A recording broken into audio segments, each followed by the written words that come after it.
All right, so James Cook is last up for me in this top 5. There are a few reasons people are a little hesitant on James Cook, one of them being his size. When he was at Georgia, he was listed at 5'11", 190. That's not really going to cut it. His BMI wasn't hitting that cutoff, but at the combine, he was measured at 5'11", 199. He's bulking up. Good news.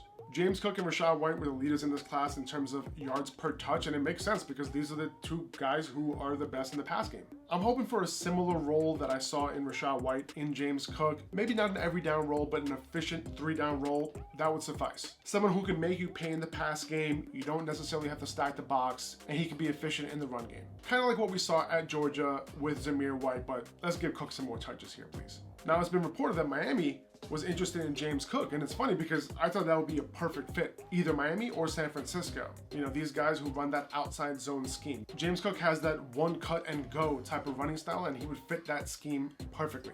And I know a lot of people thinking like, no, Miami, you know, too crowded.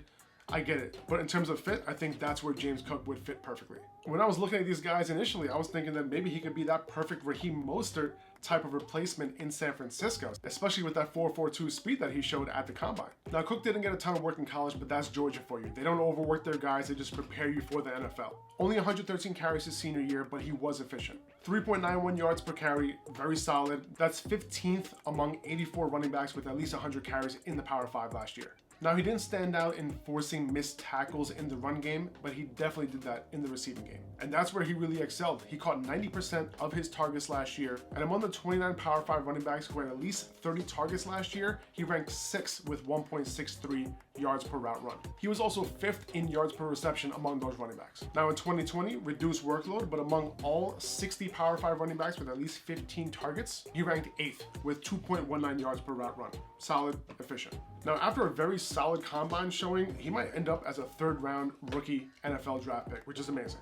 Now, if you're looking at him in the late 2nd round of a Superflex rookie draft, I'm fine with that. If you're looking at him, in the mid-2nd of a non-Superflex rookie draft, I'm in.